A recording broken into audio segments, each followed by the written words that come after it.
এই তুই सूरज हुआ मध्यम चांद जलने लगा आसमानिया क्यों पिघलने लगा मैं ठहरे रहा जमीन चलने लगी धड़का। শীতের সকালে একরাশ ভালোবাসার সাথে আমার সব ফ্রেন্ডদের গুড মর্নিং।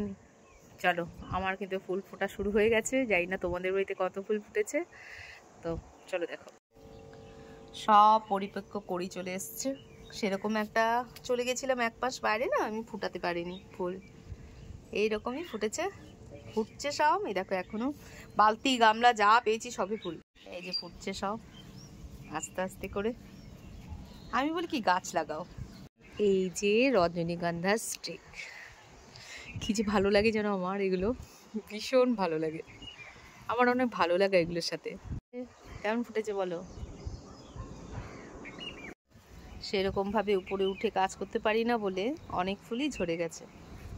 তারপরে নিচে নেমে দেখলাম যেখানে কাঠগুলো রেখেছি, বাড়িতে অনেক কাঠ হয় তো, গ্যারেজ হচ্ছে তো, সেখানে মস্ত খড়ির সাপ খোলস ত্যাগ করেছে। এই সময় কিন্তু খুব সাবধান, জুতোর মধ্যে আমাদের এখানে চিতি বসে থাকে, আশপাশে যেখানে একটুখানি অন্ধকার বা কাঠ রাখা হয় সেখানে কিন্তু হাত না নাড়িয়ে কখনো আপনারা এরকম হাত দেবেন না। তারপরে নিয়ে চলে গেছিলাম ছেলেকে ডাক্তার দেখাতে, একটা এমডি।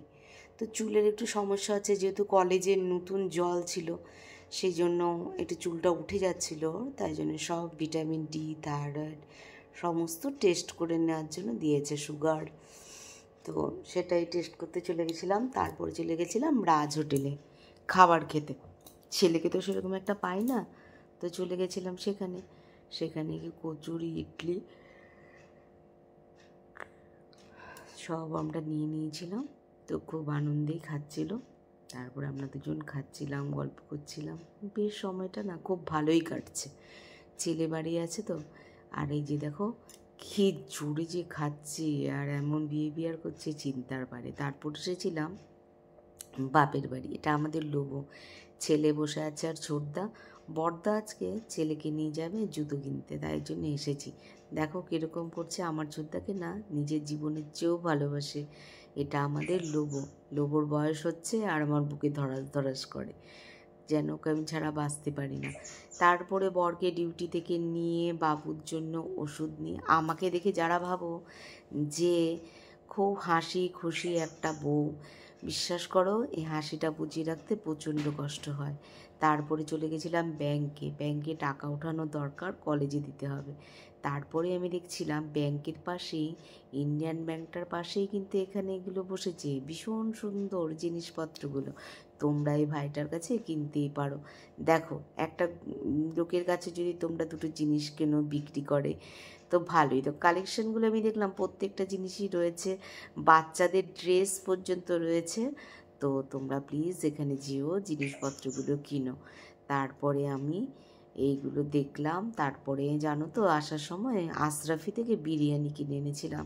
তো সকালে বেরিয়েছে 7:30, আর ডাক্তারদের খেয়ে, বরকে নিয়ে, বাচ্চাকে নিয়ে পরিশান আমার জীবন। তারপরে আমি এটা নিয়ে এসে 2-3টে হাফ বিরিয়ানি নিয়ে এসেছিলাম, সেটা নিয়ে আমরা খেলাম। এখনো ছেলে আসেনি, আসবে। গেট বাজারে বাজার সব পুড়িয়ে গেছে ঘরের। এই দাস আর আমি বেরিয়েছি বাজার করতে।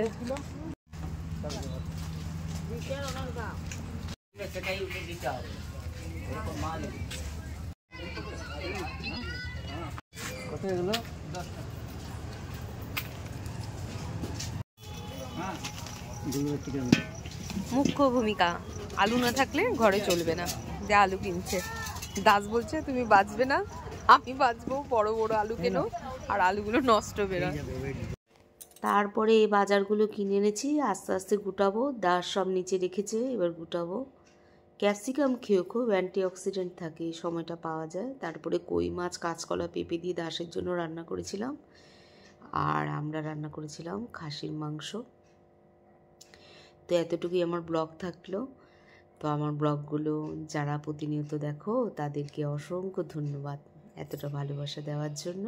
আর গরম গরম ভাতের সাথে আজকে ব্লগটা শেষ করি।